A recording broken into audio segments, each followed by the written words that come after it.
entered the PM Entertainment Podcast.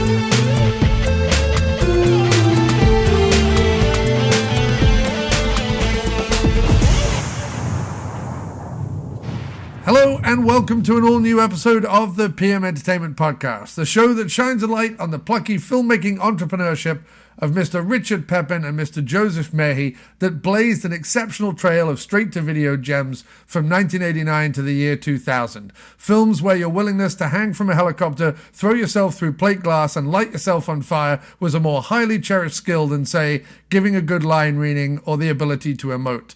However, if you could wear an enormous Trilby hat atop your blonde ponytail, you were a shoo-in.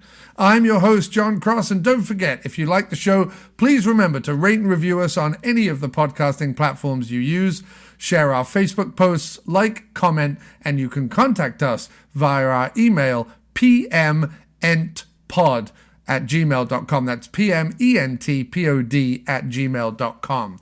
Our guest this week is a man who, in the parlance of my home country, knows his onions. For many years, he hosted the podcasts Drunk on VHS and No Budget Nightmares, and before that, he consumed movies on VHS with the same insane zeal of a PM Entertainment car chase crashing through every fruit stand in a 5-mile radius. He plays a mean drum kit, strums a mighty ukulele, and plays video games to an Olympic level. He might not have the shotgun of Jones, but he most definitely has the smooth voice and wry humor of Mo von Helveter, that is. Sir, welcome to the PM Entertainment Podcast. Yes, sir. Not a moment too soon. Not a moment too soon. You know that if I am doing a show strictly based on movies that lived their best life on VHS, that at some point we're going to get round to you, my friend. Oh, yeah, of course. Indeed. How could you not? How could we not have the internet's foremost authority on all things Tapehead? Please don't. Please don't.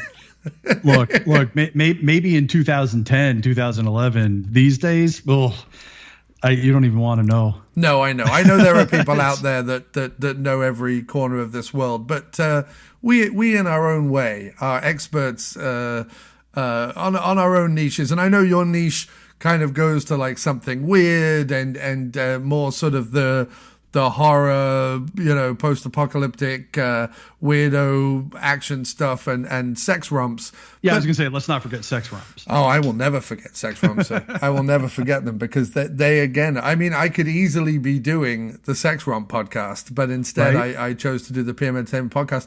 But PM Entertainment have their dalliances with sex romps. They did Bikini Summer 1, 2, and 3. I remember Bikini Summer. That is for sure. So maybe when we get round to those movies, we'll have you back on. The funny thing is if you do ever start a sex romp podcast, co-host right here. Yes, 1,000%. No, I mean, listen, we'll definitely be covering the slightly stranger elements of PM, like, for example, Bikini Summer and films like Little Bigfoot. So when we get to things like that, Mo, no doubt I'll be calling you again. But I thought this particular movie suited you down to the ground a little bit. But we'll get into that in just a moment. All the listeners are on tenterhooks to find out all about you first, sir. So have you always been, I sort of said, you were more into sort of horror and weirdo kind of shot on video, grungy kind of grindhouse movies. But have you also always been into action films, even from an early age? Yeah, I grew up in, I came of age in the heyday of ridiculous action films. I remember, and of course, I grew up here's something that's going to date me quite a bit. Is I grew up in the days of black boxes. Do you know what a black box is? I mean, I know. No, I don't know. Not okay. In the reference to what you're talking about. No, I'm talking about back when cable was starting to get its footing. Oh, I see. Yes, the thing that allowed you to get illegal cable. Got it. Yeah, right. Exactly. And like my dad was pretty good for not much, but I'll tell you, he always seemed to find a way to get his hands on those black boxes, and they'd get updated every now and again because, the cable companies would catch on to people using them. So he would get a new one. And I don't know where he got them. I don't know how he got them, but he always did. Anyway, so that let me get access to, all of the best channels. I always had, for a good chunk of my childhood, I always had Showtime. I always had HBO. I always had Cinemax, and there was always just dirt, piss poor action films and, skin flicks and all that other stuff. And man, I think there was like a month where, well, I mean, I can tell you right now, there was a month during the summer, one of the summers when I was a kid, where I think it was Showtime or Cinemax played Surviving the Game every single day for the entire month. And I was on vacation, so I watched it every single day for the entire month. Of course. And I think to date, it might still be at the top of my most watched films list, which is a ridiculous thing to say out loud. What's the movie you've seen the most in your life? Oh, I don't know. Probably Ice-T's seminal classic Surviving the Game. Listen, you are speaking our language here at the PM Entertainment Podcast. There is nothing wrong with the Ice-T's seminal classic, Surviving but that movie the fucking Game. rules. It does rule. It does rule. And PM Entertainment, I believe, they definitely had a distribution deal with HBO. I don't know if they did Cinemax as well, although I have heard from others who are PM fans or straight-to-video action fans that Cinemax did show a lot of these movies as well. So the interesting thing about PM Entertainment and thing that we've talked a lot about is that they never chased the theatrical screening. They were a straight-to-video model rather than, the Canon model where they went scurrying around trying to buy up every bit of real estate and own every theater they possibly could, much to their, obviously, downfall. PM just were kind of like, we're just going to make movies, and we're going to make like 10 movies a month, and we're going to do that for 10 years, more or less. So that's how these came about. Can you remember, Mo, when you first came across specifically a PM Entertainment film, or did you not in those days even sort of categorize them or recognize them as sort of different production companies?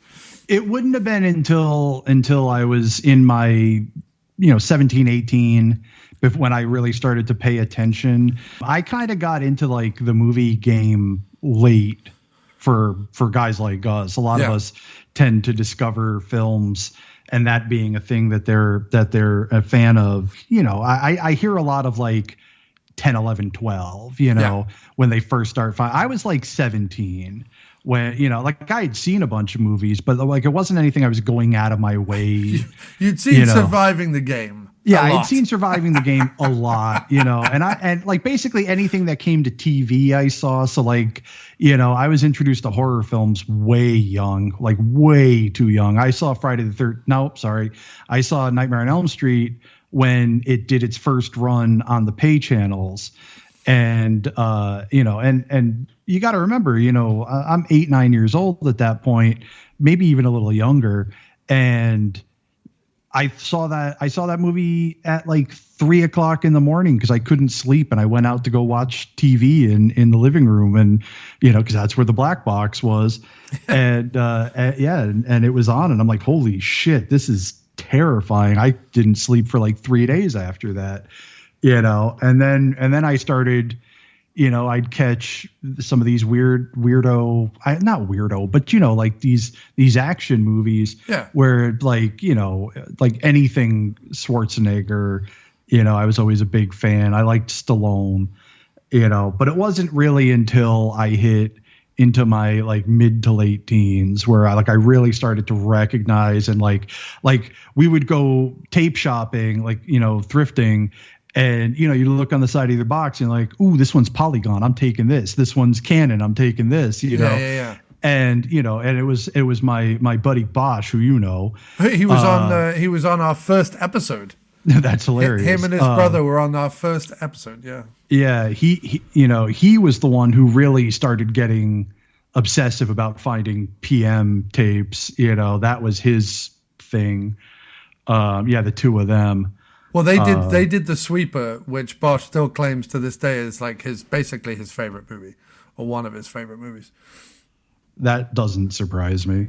Yeah. I mean, if you can watch C. Thomas Howell with a Van Dyke beard and greasy hair in a leather waistcoat over a white T-shirt, running about knocking perps off the top of buildings or whatever, then if that floats your boat at that age, you're done for life. I think it's true. I mean, in a good way. Yeah, for sure. So did you put together that PM then sort of hanging out with Ty, people know him as Ty on the show, hanging out with Ty and others, did you put together that PM was a company kind of putting out lots of different films, or did that knowledge kind of come later? Oh, absolutely. Yeah. Oh, yeah, absolutely. Like I said, we'd go thrifting and we all had little checklists of things we were looking for. Or we had mental notes of what ourselves and the others, me and Brett, and I never call him Ty, but, Bosch, yes. What the stuff that we liked. So we would always be on the lookout for all that stuff, and you would just see it in PM Entertainment. I know now I have my own collection.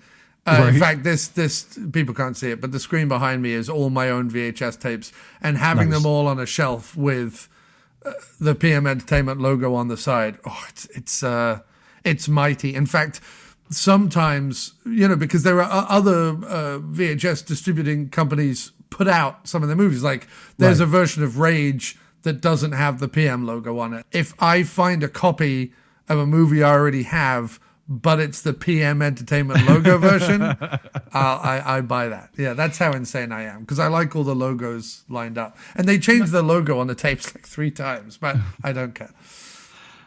Yeah, I was that way with media boxes. Like I always, or especially like the earlier media boxes, because they changed after a while and they started doing more generic covers, but they always had really great box art. And I owned so many movies that I only owned them because they had cool box art. I'm some of them, like, you just never watch them. Right. It's just like, I don't care about this movie. I care about this box art. Yeah. But that's, I don't know. In this day and age of relentless, unforgiving judgment of people, I no longer have any judgment of people, what they want to collect, what brings them joy, what they want to spend time with. Because let's just reach for the joy. And if joy comes from ludicrous box art and the movie that we're doing on this episode, wow, does that have some fantastic box art? Especially the large chrome letters with the O prominent in the middle is quite a favorite.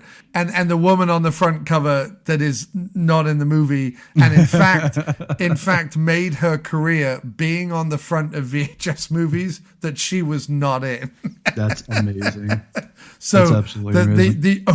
The only bit of trivia on this movie on IMDb is about that woman, and the fact that it just says the statuesque blonde who is featured on the film's poster doesn't actually appear on screen. She is the same blonde who was the poster girl for another film called Fortress of America with 3 Ks, which we've all seen as well, from 1989, in which she also did not appear on screen. Listen, it's good work if you can get it. Hey, I can't. And she has the, how do we say this diplomatically? She has the looks to fill out a VHS cover. Does that work? Yeah. She has very large tracts of land. Yes. So lastly, before I get down to it and start giving people some interesting information about the movie that we're going to cover, do you have either a favorite PM Entertainment film or a favorite PM Entertainment film star or actor or martial artist or whatever? I do actually have a favorite PM thing. I had to look through the list on Wikipedia to remind myself what movies they did. But then I was reminded that in 1990 they did an amazing movie with Eric Estrada called Night of the Wilding, which is one of the most ridiculous fucking movies I've ever seen. And that has always been one of my absolute favorites. There was another one they did with, A Time to Die, that movie they did with Tracy Lords. Yes. And the classic Ring of Fire with Don the Dragon Wilson. In fact, the Ring of Fire trilogy is a really interesting one because it kind of builds and changes with each movie.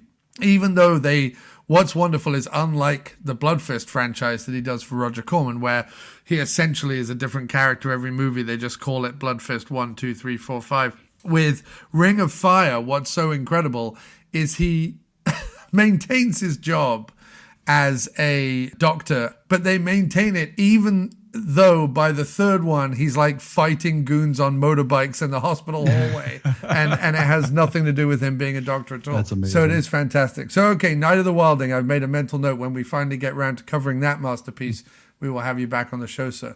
All right, so now on to the film. So our film for this episode is an early one. It's for PM Entertainment anyway. Post City Lights, but it's early PM Entertainment. It's from 1989. It's the third PM Entertainment film ever made, although they were all made within the same few weeks. It is the Stuart Chapin and Riff Hutton. Those are two great names right there.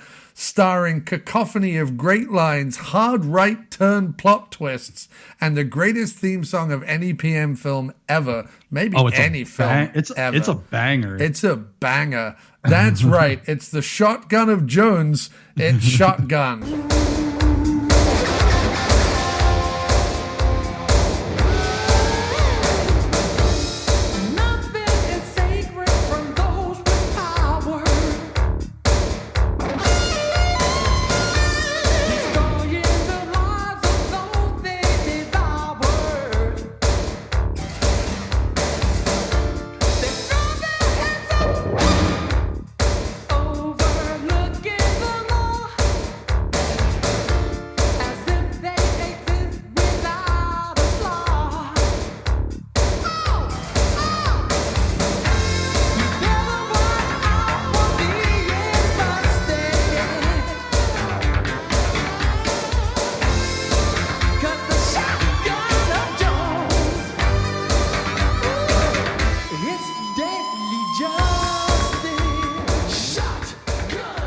A film destined to become a cult classic, the kind of film that if you meet another person and you say, have you ever heard of the film Shotgun? And they say, I love Shotgun, you have a friend for life. It's written and directed by Addison Randall, who started off in City Lights with Joe and Rick, making Payback and starring in Hollow Gate. He would go on to write and direct East LA Warriors, Chance, and The Killing Zone, was the second unit director of PM film Angels of the City, and also, interestingly, the other cult classic, Zipper Face, which is not a PM film, but is very similar to the kind of vibe and style of Shotgun to some extent, or certainly the first half of Shotgun. So interesting that Addison Randall worked on both Zipper Face, which is a personal favorite of yours and mine, Mo. It's fucking true. and Shotgun, that when I watched Shotgun, I was like, this has such a Zipper Face vibe in the first 30 minutes. I was thinking to myself, I have to have Mo on here to cover the movie.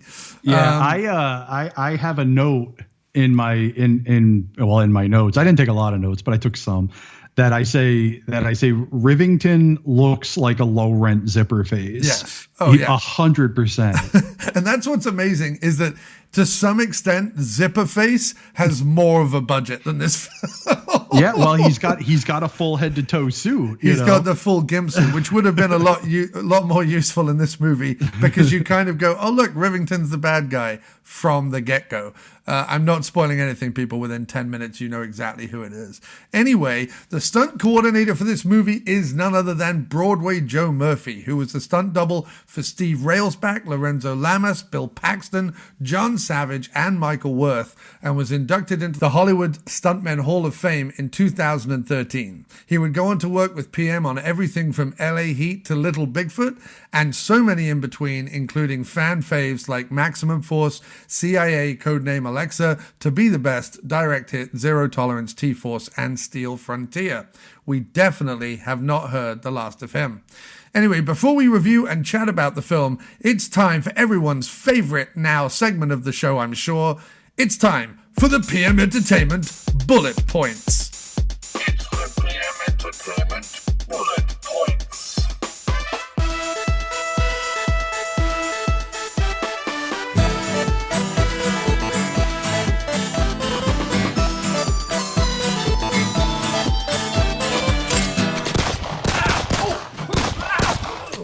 We have incredible song soundtrack, including the immortal lyric, The Shotgun of Joneses, Deadly Justice, shadowy suited men who wear glasses indoors, gunshots, big blood squibs, a man hanging off a helicopter, another man falling out of a helicopter, sleazy grindhouse sex shops, Hollywood Boulevard hookers, lead guy in ludicrous trilby hat, boobs, more boobs, slashed boobs, leather bondage outfit similar to Zipperface, punches, shootings, shotgun sister is a prostitute, a man flagrantly eating a banana in a sex shop, outrageous dancing by very ugly white people, gratuitous close-up of panties, gratuitous shot of Deep Throat 2 marquee, a great sad street walking and neon-drenched montage post-sister death, balaclavaed bad guys in bartender death, throwing guys off balconies of cheesy nightclubs, a man shot in the ass with rock salt, a series of ridiculous hobo outfits for our leading man, foot chases through Hollywood, a woman throws herself angrily in front of a moving car in the most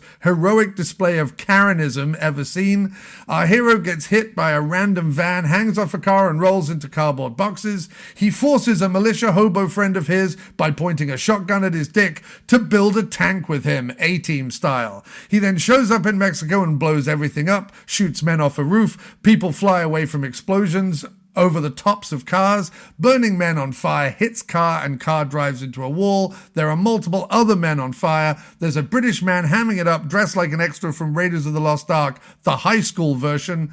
One boom mic during the end police station walk and talk, and again, the best end credit theme ever for any film ever. It's a phenomenal piece of work. It is fantastic. Mo, would you like to be the one to handle the plot? Or do you want me to outline the plot? I don't mind either way. I mean, I can give it a shot. Give this plot a shot, please. I'm gonna give it a shot. Okay, so we have got a Kinko basher, who is beating and for the most part accidentally killing hookers. I mean, yes, okay. Like, sure. He's not a murderer. He's not trying to. He has a kink and he wants to beat up hookers. That's his thing. You know, you don't want to kink shame him. That's we what don't kink shame on this show. He says with his giant pink microphone. Yeah. Yeah. He takes it a little bit too far and kills a cop's sister who also happens to be a hooker. But he also kills Rhonda. He also kills Rhonda, who is the main good guy's favorite hooker. Well, what's funny is that Rhonda is Riff. What's his name again? I'm gonna have to get this right. Max Billington or something. Max Billington, but basically Riff Hutton. It doesn't matter. They might as well have called him Riff Hutton. I mean, Max Billington. It's like when Wings Hauser plays a character with a ridiculous name.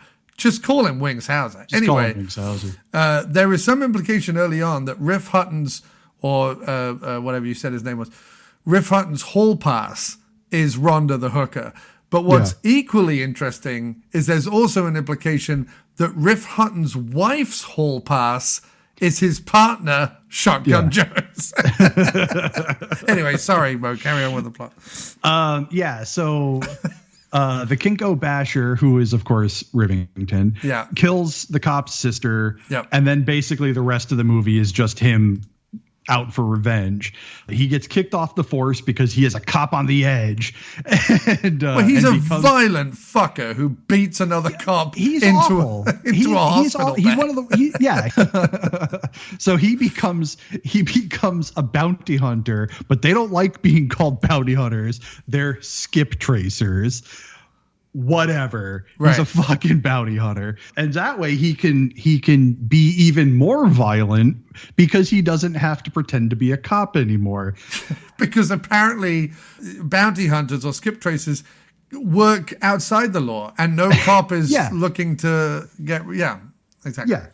And then like you had mentioned previously, they find out that Rivington is in a small village in Mexico. They build a tank and blow everything to smithereens. The end?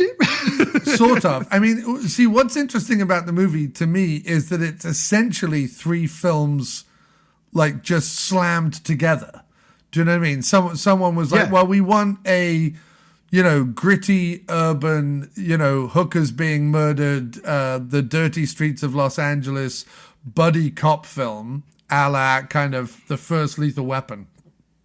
And then you have, well, now we're going to have our lead guy become a bounty hunter halfway through. We're just going to forget the cop business and we're just going to have a big bounty hunter montage in the middle of the movie where he also seems to, he has 2 things that he wants to do in the middle of the movie. One is to hunt bounties and the other one is to try and get off with the secretary, who he Right. just constantly is hitting on. And then at the very end, it becomes sort of a Mad Maxian. We're going to like trick out a truck as a tank, drive down to Mexico and blow everything up. So it's sort of, it's wonderful. I love movies like that. I love movies that are like, right, we're bored of the buddy cop thing now. We're going to move on to because to me, I don't ever stay bored in a movie like this. Like, I watched this with a buddy of mine, and he made 2 really poignant observations during the movie. The second one he made was towards the end, where he said, normally when I watch these kind of movies, there's usually a lull at some point where I'm like bored and I don't want to watch it anymore. But this one, I didn't feel that. And I basically said the same thing you just said. I said, yeah, it's because they kept changing everything, so there was, so it was like you had 3 full plot lines and there was no place where you, instead of having 3 acts, you couldn't have a second act slump because there was no second act. It was just 3 third acts, basically. Right. And what's funny is because, most of the time when we're talking, the first 3 episodes of the show that we've recorded were all about sort of mid-90s PM. And by the time mid-90s PM comes along, they're far more action focused because the budgets are a little bigger. And instead of every 6 minutes there being a great one-liner or a grindhousey death scene or nudity or whatever, which this movie kind of has. Like every 5 minutes, there's sort of like a scene, but it's not necessarily an action scene. It's just a scene that makes you wake up and go, oh look, violence or boobs or something. In later movies, it's always action. Every 5 to 6 minutes, there's a foot chase, a car chase, or whatever. What's interesting about this movie is, as you say, it sustains itself because it's 3 acts, 3 third acts of 3 different movies, but also you get incredible one-liners that you hang on to this movie because you can't wait for someone to say something like, that pimp fucker walks because the mayor's in a piss sweat about his goddamn image. That's bullshit, which is like such a great line. Or, a woman rolls over, looks up at you and says, how do you want it, lips or hips? Which is... what a great line. Right. You know what I mean? Good job with Addison Randall coming up with these bon mots. and there's some attempts at comedy too, like when oh God, what's the main guy? What's Shotgun Jones's real name in the movie? Stuart Chapin. Oh, his real name is in the movie. His real name is Ian Jones, which is not a very exciting. Oh, yeah. Ian. That's why they call him Shotgun Jones, because they're like, we're not calling you Ian. That's just stupid. Yeah. There's never been a tough Ian in the history of the world. But even when he goes back to visit Max at the at the station, he's like, "So you made Sergeant and you're eating health food." Yeah. He's got a couple of pieces of fruit on his desk, but because Yes. of that, he's eating health food. Yeah, but no, but I did want to mention too that the other observation, because you had mentioned this before, but I think this is a little bit more accurate. How familiar are you with It's Always Sunny in Philadelphia? not at all. So It's Always Sunny has done. I find that one guy in it very annoying. The high pitched guy. Okay. But they have done a couple of fake Lethal Weapon sequels, Right. And my buddy who I was watching this with me said, he goes, "This feels like they're doing the It's Always Sunny version of Lethal Weapon 8." Right. Yeah. And I'm like, that's incredibly accurate, especially that first third. Hilarious. So yeah, good. and it's sort of, I think the movie that it gets compared to quite a bit, and I think there are articles that there's an article that actually before he died, Stuart Chapin worked on a commentary for this movie for a British podcast. Apparently Brits really like PM Entertainment films, especially Shotgun. And in it, he was talking about, I think Total Film, this is years ago now, this is like back in 2012 or whatever, or 2011. Total Film had done an article about the bottom worst buddy cop films, and one of the movies listed in there was Shotgun, but one of the other ones was Samurai Cop. And obviously this gets compared to Samurai Cop quite a lot, and I understand why. But I think what's interesting about both this and Samurai Cop, I think that the reason why I think I get quite annoyed when people sort of laugh at Samurai Cop ironically rather than just laughing with the movie, is that Samurai Cop knows it's being silly. Like, at no point Samurai Cop is making a serious movie. And I think Shotgun, I don't think anyone who made this movie is going to say, yes, we were sitting around thinking we were making Lethal Weapon. Did it have its, its bare bones or its some of its DNA from movies like Lethal Weapon? Of course, every buddy cop film that followed 48 Hours and Lethal Weapon had that in its makeup.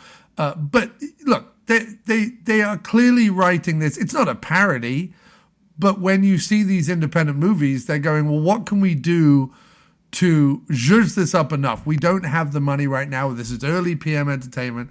We don't have the money right now to have an action sequence every 5 minutes. What we're going to do is we're going to start off with a, hanging from a helicopter shootout kind of action sequence. And we know that we're heading towards blowing Mexico up with a tank. So in the middle, what are we going to do? And I think that bringing the humor into it, or bringing sort of that unnecessarily aggressive cop double act bravado that sort of just permeates these movies. I think bringing that into it and having lines like the pimp fucker walks because the mayor's in a piss sweat and stuff like that, or the other great line that Ian Jones has when he shoots the guy up the ass with the rock salt. He goes, if I wanted conversation, I'd have shot Dick Cavett. I had to explain to my friend who Dick Cavett was. It's such a good line. If I wanted conversation. That is such, obviously for 1989, it's not a terribly dated reference, but who in 2025 remembers who the fuck Dick Cavett was? I do. This guy. Yeah, I do. Yeah, because I think I always get annoyed when they're talking about, there's a lot obviously mentioned in the history of America about obviously Johnny Carson and the Tonight Show and the Leno and Letterman stuff and all the rest of it. And I love all those guys, but not Leno, but you know what I mean? Yeah. Dick Cavett is never brought up, and yet one of my favorite things to do is to go on YouTube, find a feature length, full length Dick Cavett interview, and just watch some of the madness that happened on that show. He was crazy entertaining. Yeah, he really was, and he had such fascinating guests and did like long form interviews. But yeah, so that's a great line as well. So let's just do our overall thoughts, and then we'll burst into our favorite scenes. But Mo, your overall thought, if you're going to give this movie a a paragraph that you're going to put on Letterboxd to tell people to watch it? What is your overall vibe with this movie? First off, I couldn't write a paragraph if you paid me to, but my letterbox would probably go something like, this movie's absolutely batshit in the most enjoyable way possible. If you like low budget action films, you should probably check it out. Right. I enjoyed it. I thought it was just a blast. And it lives, no pun intended. No pun intended. And it lives squarely, I think, between, if any movie lived between Samurai Cop and Zipper Face, it's Shotgun. It sort of lives squarely between those two films. And you know what? I think that's a place of fucking honor. I mean, yes, 1,000%. Yes. In fact, if anything, that'd be really interesting. If someone ever said to me, okay, you have one night at the Mahoning Drive-In, or one of these drive-ins that do like multiple movies a night. If you could program 3 movies at the Mahoning Drive-In, Samurai Cop, Shotgun, and Zipper Face would be high on the list. I would be there. Yes. I don't know how I'd get there, but I'd be there. I'd drive all the way down to Florida, pick you up, and then drive all the way up to PA just to, that's how we do it. My overall feeling about this movie, so it's interesting, right? Because as I have dived or dove or whatever the word is into the world of PM Entertainment, having sort of been out of the watching low budget action for a while since I was doing the Dr. Action and Kick-Ass Kid show. I mean, it was always on. I'd always put it on, but something in the last, couple of years has got me, every time the archive puts an Instagram post up and says that they've got VHS in, I am zooming into that VHS photograph just to see if there's any with PM Entertainment on the spine, because I became obsessed with collecting these. And often because they were PM, or because they had Wings Hauser in, or because of the martial arts artists they worked with, like Don the Dragon Wilson and Cynthia Rothrock and others. Very often that was sort of my gateway into it. Now I'm doing this show and watching more and more of their stuff in order and out of order. I'm realizing there are kind of phases of PM films, and they're sort of different. Even though they're only around for about 11 years, all told, as PM, and then another 3 or 4 as City Lights before PM, and we might get to those movies as well. There are multiple eras of what defines a PM Entertainment film, and I think that if you are just used to, the CIALXs or the Maximum Force or Ring of Fire or Guardian Angel, if you're used to that era of PM, something like a Shotgun or some of the early ones like LA Heat or Chance or whatever might be surprising to you. However, what I like about it, as someone who, not as much as you, Mo, but who has also embraced and watched a ton of very low budget straight to VHS stuff, or even shot on video straight to VHS stuff, is I like seeing where they began. I like seeing the progression. I like the fact that, I watched Mayhem the other day, which is the first City Lights Entertainment movie. It's sort of the first quote unquote action. It's more of a drama with some shootouts, but first action movie that Rick and Joe would make.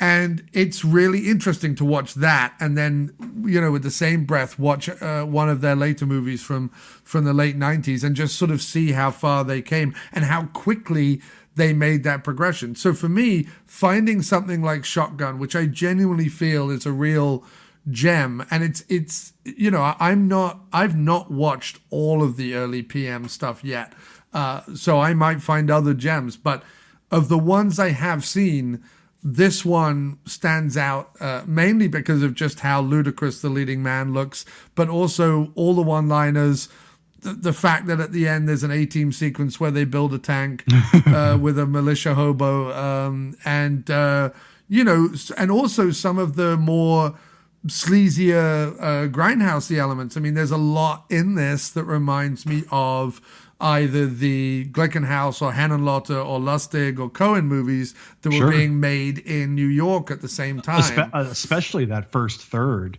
That first act is pure Henenlotter. Right. It's got over stuff of it's got vibe of Basket Case of Frankenhooker. It's got vibes of The Exterminator that Glickenhaus did with Robert Ginty. It's got some of the grimier kind of Larry Cohen stuff that they made and Lustig made. So, I've been a fan of the East Coast version of these movies where everyone's on 42nd Street and, walking in and out of hypodermic and hooker-filled cinemas on 42nd Street. Well, it's nice to be reminded, along with movies like Angel and Vice Squad and others that were made in Hollywood, that Hollywood and Vine and Hollywood Boulevard is just as seedy as 42nd Street ever was. And there is a West Coast vein of these movies that I'm also a big fan of, because loves me a Walk on the Wild Side. So, yeah, Shotgun got into my heart very, very quickly, because it was, for me, the perfect blend of a movie that just walks the line between parody and just having a good time. Like, just having, trying to write a fun cop movie with all the things I like. A little bit of sleaze, a little bit of grindhouse, a little bit of A-team action, and a little bit of blowing up, ridiculous Englishmen in cravats. So it sort of has everything in it that I am partial to.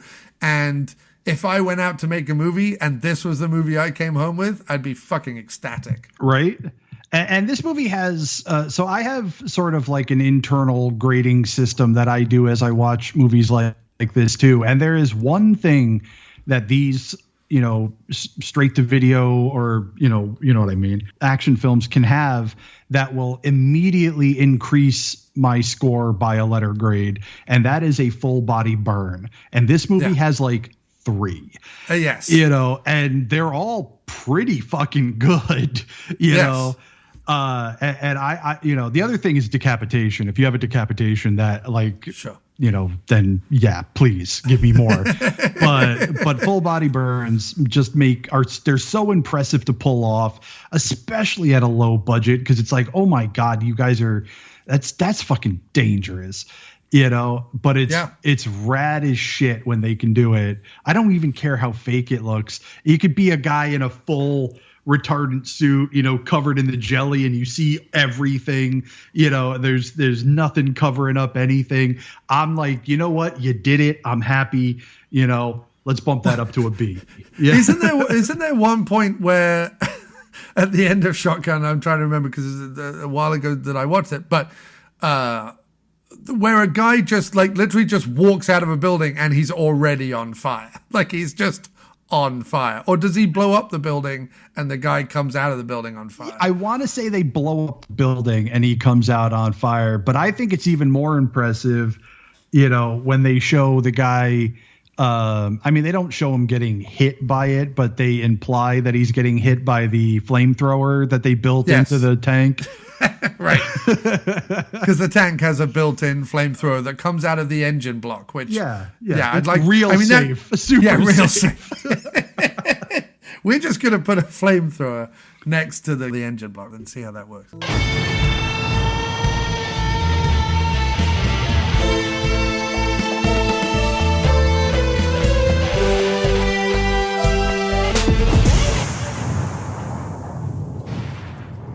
So we don't have exactly an interview this week, and look, I don't want to set the precedent, but we may not have an interview every single week. I've conducted interviews with some of the key players in PM Entertainment. I might be able to get maybe a second interview out of some of them now that the show has sort of hit its stride and we kind of know what questions and things we'd want to talk about now. But a lot of these interviews I did before the show even started. So I'm still sort of cherry picking clips from those conversations where I can. Obviously, a film like Shotgun, which I love, was not high on the list of things to talk about when I was talking with these guys, but I did bring it up when talking with Paul Volk, who actually did some sound work on the movie. So I am going to present just this little clip of my conversation with Paul Volk about Shotgun. For people who don't know, the lead star unfortunately has passed away, but not before he recorded a commentary for the film, which thankfully is still up on YouTube and is a fantastic watch. It's with the 60MW podcast, and they had recorded it in 2014 and then shared it to YouTube about 4 years ago. So this is the commentary with Stuart Chapin, which is up on the 60MW podcast YouTube channel. If you Google Shotgun Commentary PM Entertainment, it comes up. Anyway, go listen to that for more stuff. Here's our clip with Paul Volk, and then back to finish up our conversation with Mo von Helveter about Shotgun. Thanks again for listening, and don't forget to rate, review, comment, share, like, tell people, all those things that you can do to support this podcast. It really, really, really does help. So thanks so much.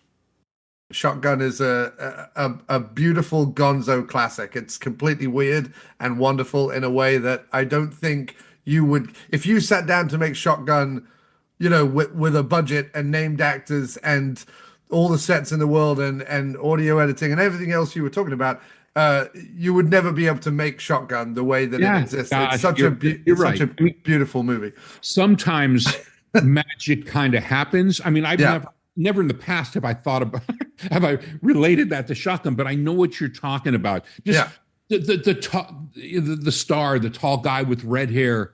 Yeah.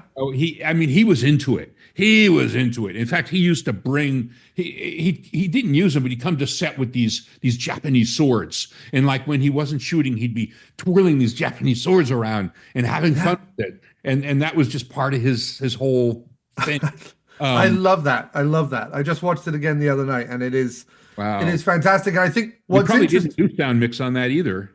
No, I think a lot of that was on set sound. You could sort of hear the echo, the atmosphere, the sense you could hear in it. Yeah, Stuart Chapin or Chapin, I don't know how he pronounces his last name. The big tall red hair guy, right? Yeah. I recorded Boom. I sometimes in the early days I'd go out and do Boom for them. I did it in one really seedy, I think it was Shotgun, a seedy scene with in a Hollywood Fleabag scummy motel with the guy wearing leather. Was that from Shotgun? Yes, that's the main killer in Shotgun dresses up like a S&M gimp. Yeah. The memory of that, and it just doing it in this such a scummy room at night in Hollywood, a weeknight, overnight. It was crazy. But again, I mean, it's one of those things. It's funny. I have friends who make independent film, and one of the things that they say is for the cost of a hotel room, for one night, especially if it's a cheap, hotel, although I don't know that they exist anymore. But for the cost of a hotel room overnight, you have a whole other set. As long as you don't make too much noise. No, you're right. You have a whole other set that you can film in, and it's sort of production value without necessarily having to build anything. Or, it was real. It was better than we could build, of course, because it was just seedy. Well, it's very similar. There was a lot of New York filmmakers like James Glickenhaus and Bill Lustig and Frank Henenlotter who were doing the same thing on 42nd Street. And it's interesting to see sort of the East Coast seediness was 42nd Street, and the West Coast was Hollywood and Vine, right? That's where all the exactly. I got to tell you, and another thing I really, really wasn't expecting, especially since this is so early, like you didn't see this kind of shit in car chase movies, or at least not this late. They would catch on again when like the Fast and the Furious movies came on, but in like the 70s car chase movies, you'd see them all the time, and even up into like the Smokey and the Bandit films. But by the time 89 came around, you weren't really seeing them all the time, and that is a full on like drift. That they pulled off with a goddamn Mitsubishi. It's like I'm watching. I'm like, how did they pull that off? Like, that's impressive. That's the same car that the woman was hanging onto valiantly. Right. The Karen. Karen sees he runs into something, right, and knocks something over, and she comes running out and is like, does he knock a dude over? and it's like her husband or something. So she runs out and like, "Hey, you knocked over my husband!" Then she jumps on the hood and and then like I don't really understand. And then like a millisecond later, like out of nowhere, Ian gets hit by a van. And, or it might have actually happened right before it. But no, Ian gets hit by the van. Yeah. Then the woman dives on the hood. And we don't even know who the woman is, but I assume she's like, "Hey, Mr. Man, I want to talk to you about something." But so she just dives onto the hood, which is, that would be my favorite thing. In a in a movie would be, and I'm the Karen who comes up to the customer service desk is like giving the guy shit. He goes, "Fuck this," packs his bag, goes outside, gets into a car, and as he drives off, she just comes running out of the building with her shopping bag and just dives onto the hood. Because that's what was happening in my head. I was like, is this woman just Karening all over the car? But that happening by itself would have been amazing. But the fact that it happened immediately after the main character, out of fucking nowhere, gets hit by a goddamn van. Yes. Like that was like, it was like, there's no lead up to it whatsoever. It's just smash cut, boom. And he's hit by the van. And I'm like, I laughed so hard at that, that I had to pause the movie to catch my breath. And then I had to rewind and watch that like 3 more times because it was so funny. And he is absolutely fantastic in this film.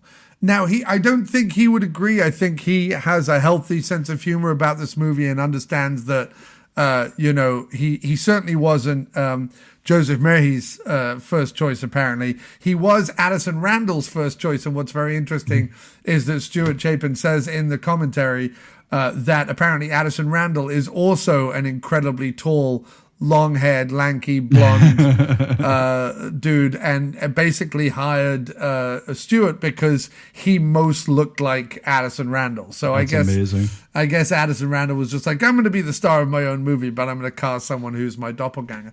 But he's really good at the movie in the sense that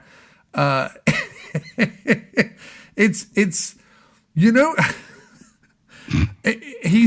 he's one of those people that even when he's playing it straight, there is such comedy, like intentional comedy behind his eyes. I mean, the scene that I keep mentioning when Riff Hutton shouts, "It chews out his chief," with like, "That pimp fucker walks," that scene.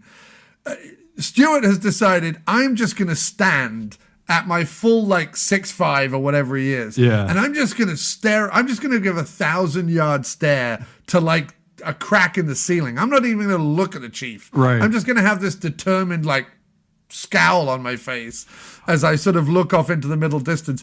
And every time the camera cuts to, Riff Hutton's there acting his fucking heart out, swearing, doing all these great lines and blah, blah, blah, blah, blah. And right next to him, you've got this tree trunk of a man with a blonde beard and a ridiculous hat, normally wearing a hobo coat one size too small for him, which always looks ridiculous.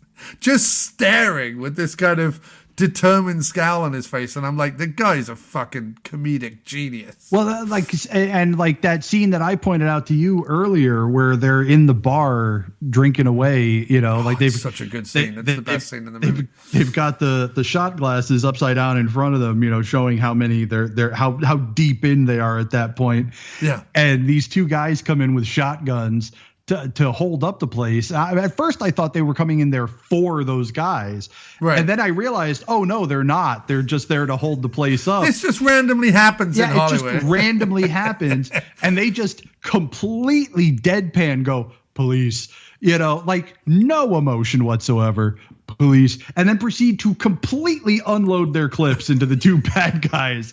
Well, the bad guys kill the bartender before they even ask for any money. They just literally shoot the bartender in the chest. but just how deadpan they are through the whole thing, because even when they're shooting the guys up, there's not a muscle twitch in their face. They're just shooting the place up or shooting the guys up, and it's beautiful. It's so good.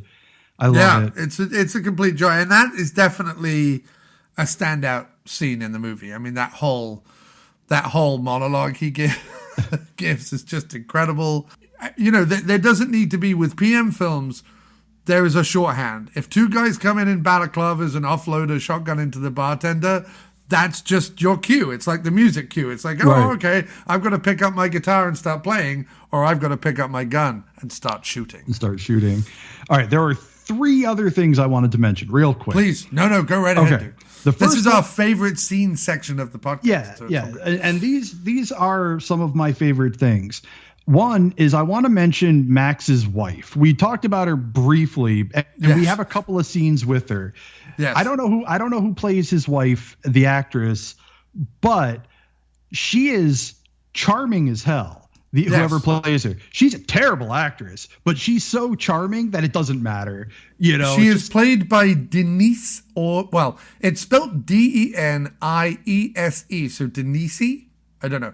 Denise Payne. Yeah. And she plays Janice Billings. And she was credited as Nikki Payne because a lot of people were actually union and this was a non-union shoot. And so they changed their names for the purposes of being in the film. But yeah, I thought she was super charming. She's only in a couple of scenes, but I liked her each time that she was there. I liked her a lot. Like I said, not a great actress, but her natural charm was put her over. Did you think about her hall pass being Ian Jones every time you saw her?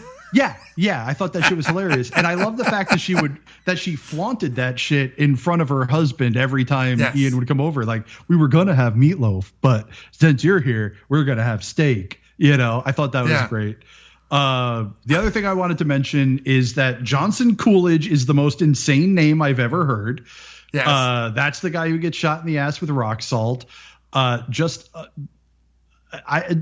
don't have anything else to say about him, just the name. Yeah. Like, everybody in this movie has really ridiculous names, but Johnson Coolidge is like, give me 2 presidents real quick, you know? Yeah. Well, he's part of the random bounty hunting montage. Yeah.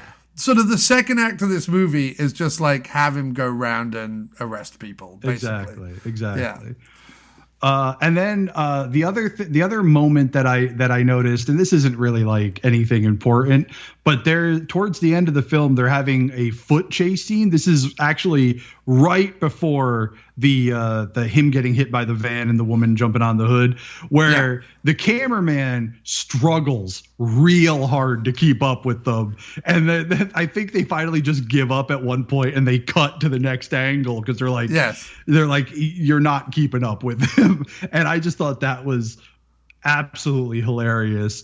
Also, one point I'd like to make about that sequence, because we do or have done in previous episodes talked about tips and pointers for low budget filmmakers. I thought that what was great was, they're about to have a shootout in the hallway of the hotel that he's in. And obviously they didn't want to pay for squibs or dust shots or whatever going off in the hotel. So you see 2 men draw a gun, you see them run out into the corridor, and then it cuts to outside. You hear the gunshots, and then they run out into the street and a foot chase happens. Right. You don't need to see, like, if you can't afford to do gunshots properly, or the hotel says, look, you can film in here, but you're not firing a weapon, but you still want that sequence. That's how, that's another little like low budget filmmaking tip. It's a great workaround for sure. Especially if you're then going to go into a street foot chase, because you can just, all right, well, we're going to run out into the road and away we go. So you don't need a big shootout in the hotel. So that was another little thing that I noticed that was kind of cool. Also, just the number of like cars they have in the foreground that they like run up to, lean against, and then run off again. You know what I mean? Like there was a lot of that during the foot chase. Right. And then the last thing I wanted to mention was the quality of the squibs used in this, especially the one that kills the shot that kills Rivington at the end. Yes. His entire chest. I mean, like, it is almost, because let's face facts, Verhoeven was insane when it came to his squibs in RoboCop, but it's almost as good as the boardroom squib, in RoboCop. But his whole chest just kaboom explodes out, and I'm like, that was pretty damn good. Yeah, there are 3 really good squib shots in this movie. Yeah. One comes right at the beginning where the bad guys, who are just sort of, they're just generically evil. They're just generically evil capitalists, basically. We don't really know what they're doing. Right. Like, they show up in a village at the beginning and are just like, we want to buy the village. And the guy's like, you can't buy this village. You're like, and think again. They just shoot him in the chest. Yeah. And again, his whole chest explodes. Great squib to start the movie. Then you obviously have the bartender when he gets shot. It's not a huge blood pack, but it does have a nice chest explosion again when he gets shot. And then, like you say, Rivington at the end, a full chest. I mean, that's, even with a plate behind the charge, that's got to have... it had to have hurt. Come close to breaking a rib or two. But that's what you do for movies like this. I mean, it's almost as good as in Glickenhaus's The Protector, when Jackie Chan shoots a guy and just with a regular like Magnum handgun, and the guy is lifted off his feet and flown through a window, like breaks an entire window with the sheer force of this gun shooting him. So instead of what I like about that is the logic is, well, the bullet doesn't go through. The bullet continues to travel, and the momentum of the bullet literally powers this man through a window. Which, look, PM Entertainment would do their fair share of that. Within a year or two of this movie coming out, they're already throwing people through windows and lifting people off their feet with gunshots and things like this. But for an early effort, there is, they keep enough of the action coming, they keep enough of the one-liners coming, and they, every 30 minutes change the plot. So you go, okay, I guess we're watching this movie now, and you just kind of go along with it. But I mean, come on, the pacing was to die for when it comes to these kind of movies, because almost without fail, you've got at least 1 or 2 of those lulls where they're trying to, they need to exposition Jones you through to what's actually happening. And remember this guy? He was the bad guy in the first half. Right, exactly. What happened to the guy dressing up in leather? Oh, he doesn't do that anymore. He hides down dressed as primary school Belloc down in a Mexican village. School Belloc. I mean, or high school Belloc. He looks like someone who's playing Belloc in Raiders of the Lost Ark, the school play version. Oh my God, it's so true. But it's funny, isn't it? Because the hooker death just completely, like after he kills his sister, it's just completely done with. Yeah. And it's what's also odd is that when you first meet Shotgun Jones's sister, you're not sure if it's his sister or his wife. If it's his girlfriend or wife just goes out turning tricks of an evening, and that he lives that life. You know what I mean? That he just lives a cuckolded life. Right. Maybe that's why he's so angry. Yeah, I have to admit, I did a big when they said that his sister got killed. I'm like, yes. Oh, okay. Yeah. That makes more sense. I mean, so one of my favorite scenes in this movie, going through favorites, obviously you've got the shouty chief scene. Always a fan of that. I'm also a fan. The other time the chief shows up is after Ian Jones, Shotgun Jones, has beaten an internal affairs officer within an inch of his life. He's put him in the hospital. He's beaten him with a nightstick.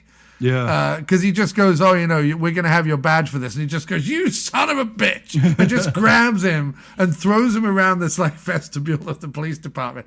Then grabs a regular patrolman's nightstick and just starts wailing on the guy. Just starts beating him within an inch of his life. It then cuts to his chief, which he's going to be like, you know what, you're a good cop, but I am going to have to... And I'm like, he's not a good cop. Like, you saying he's a good cop doesn't mean that we've seen any evidence of him even being remotely cop-like, let alone a good cop. No. But no, in terms of movies, you know what I mean? It's like where they try and justify still having rigs in the police department, I suppose. You know what I mean? And I guess that's what they're going for. They're going for, well, he can just about do anything.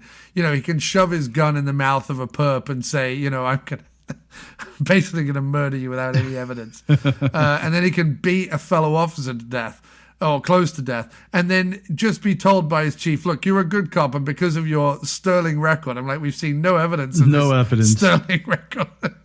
We're only just going to give you a 6 months probation. And he's like, fuck it, I'm going to go off and become a bounty hunter and beat people up for a living. Because, this guy is unhinged from the get-go. Yeah. But it's wonderful. And then of course, any film that contains a A-team like building sequence is going to get my vote. So that's another favorite scene of mine. I mean, it's difficult because essentially the movie blows past so quickly because it's only about 85 minutes long. And by the way, that's the length of time all movies should be. I'm just saying. You're not wrong. There are occasions that prove the rules. So there are, Apocalypse Now or whatever can get away with being as long as it fucking wants because it's Apocalypse fucking Now. But beyond that, we don't need a 3.5 hour Batman movie, Christopher Nolan. To wrap this up, as I said, 85 minutes, perfect. It'd be difficult to pick a favorite scene because I am having a good time with almost every scene. The dancing in the nightclub is joyous, just wonderful. Apparently that was a church group. That was filmed on a Sunday. Did they know? Did they know what they were in? No, but they just went, where are the most ugly white people at? Oh, I know, Sunday church group for sure. So they go find a very white church group and tell them to pretend to be disco dancing when there's no music in the club. And it is absolutely glorious. One of my favorite sequences. That one dude with the glasses, you know exactly the one I'm talking about. Exactly. I know exactly he is so unhinged. It's amazing. Yes. And obviously the theme song, get me... Whoever is doing these like vinyl reissues of famous film soundtracks, Waxwork and Mondo and other companies like that, get me a fucking Shotgun soundtrack on vinyl stat. I would play that shit every day and twice on Sundays. Well, you'd have the right church group to dance to it too. Right, exactly.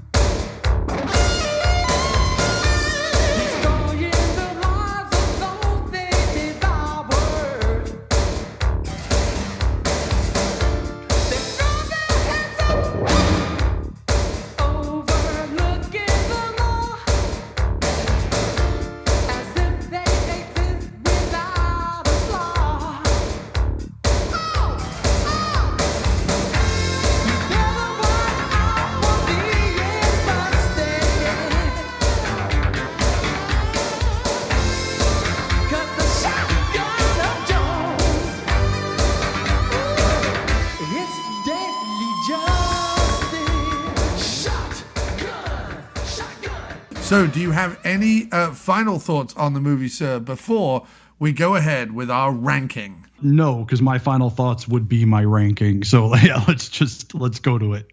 All right, let's go to the ranking. So, sir, first of all, give us a general ranking within movies in general. And then if you can, I know you are not necessarily as knowledgeable right this second about PM Entertainment films, and it's probably been a while since you watched a few, but could you rank this within the PM Entertainment films you've seen and or no? So those are the two rankings we're looking for. Well, what's the ranking system? 1 through 10? 1 through 5. 1 through 5? Okay. So I'd say as far as like compared, like in the realm of general film, I'd give it a solid 3. I mean, you have to be realistic. You know, it's a great movie, and for what it is, which is obviously the one I'm going to do next, I'm going to give it something higher. But I think as far as like general filmmaking is concerned, it's not the best thing I've ever seen, but it's not the worst, and it's very entertaining. So solid 3 is a recommend for sure. And then in the realm of PM Entertainment, I mean, just based compared to the ones that I remember seeing, I'd give it a 4. You know, like, I mean, it's It's not as batshit as some of the other ones I've seen, but it's also plenty batshit on its own. So yeah, I'd give it a 4. So what is interesting for me is out of all movies, it's probably difficult because I tend to grade things within the genre or within the filmmaking style that they fall. So grading this against a Taxi Driver or whatever would be a pointless and fruitless endeavor. That's true, because Taxi Driver isn't nearly as good as Shotgun is. No, Taxi Driver could lose 20 minutes, whereas Shotgun, I could add 20 minutes and still be very happy. But in general, within sort of, straight to video, low budget movies of this ilk, then I would give it probably a 4 out of 5. In terms of PM Entertainment films, though, it is one of only 2 PM Entertainment films that I have on my Letterboxd list right now that gets 5 out of 5. Wow. It is this and Steel Frontier. A lot of the others get 4.5, and quite a few get 4, but I only have 2 5s, and that's Shotgun and Steel Frontier right now. That's amazing. I'm trying to think if I've seen Steel Frontier. Who's in that? Steel Frontier is a Joe Lara film with Brian James as the bad guy. Yeah. I've seen that. Yeah, it's pretty damn good if my memory serves me correctly. It's fucking phenomenal. Has the best soundtrack of any PM Entertainment film, coupled with, it doesn't have the best theme song because it doesn't have Shotgun Jones, but in terms of soundtracks, its soundtrack is exceptional. Obviously, as I watch these movies, I may re-rank them. Sure. I do look at this ranking and go, really? I give Shotgun more stars than Rage or Ring of Fire 3 or even the Wings Hauser classic Living to Die. I could probably shuffle that a little bit, and maybe I will. But right now, as it stands, I'm not going to touch it. 5 out of 5 for Shotgun. I think because, as I said earlier in the episode, for a company that was finding its feet, and didn't yet know what it was going to do, and it hires pretty much a bunch of unknowns to do a quasi Lethal Weapon, I don't know what this is, like Zipper Face type movie. They succeed on all points. You are filth, Rivington. You are the worst kind of filth, and I am going to wash you away. And by wash him away, he means shoot a bloody great hole through his chest with a shotgun. So there we go. That was Shotgun. That was our episode, Mo. Thank you so much for joining us here on the PM Entertainment Podcast. I've made a mental note that when we do Night of the Wilding, we will have you back on. Thanks ever so much for doing this episode, dude. This was great. And we will have you back on the show soon. That was the PM Entertainment Podcast. Mo, I'll leave the final word to you. Go watch Shotgun. Yes. Fucking watch Shotgun. Yeah, I mean, I need more people to talk about this with now. Right? Now that I've seen it, Right? It's like when now I'm going to judge every human being I meet from now on based on whether or not they've seen Shotgun or not. And if they haven't, I'm going to set up a time to watch Shotgun with them. I'm going to sit those fuckers down and be like, we're going to watch Shotgun and Steel Frontier. And if you don't like one of these, get out of my house. Get out of my house now. And then we're going to watch Zipper Face just because. Yes. Oh, man, Zipper Face. And I think that's another one. Like, if I find someone who's seen Zipper Face and likes Zipper Face as much as you and I like Zipper Face, then, And I love that. I love that, actually, Mo, considering that, I came to some of these movies like a little later. I came to some of these movies really within the last 13 years of knowing you. Right. The fact that we have so many movies that I cherish that no one else ever talks about. That, Malone. Right. Malone, Splits, Hamburger the movie, Tracks, Zipper Face, and now Shotgun. It's a beautiful thing, man. It's a beautiful thing. Yeah. It really is. This is the sort of stuff that friendships are built on. Seriously. And the only thing that annoys me is how when I watch something like High Fidelity and he's like rattling off stuff, it's how mainstream shit is. I want the High Fidelity where the guy behind the video counter is talking about Zipper Face. You know what I mean? Right. And they're all having a discussion about the best scenes in Zipper Face. Or, they have a PM Entertainment section in their video store. Like that's the movie I want to watch. Yeah. And so maybe one day we'll make it. You are now leaving the PM Entertainment Podcast.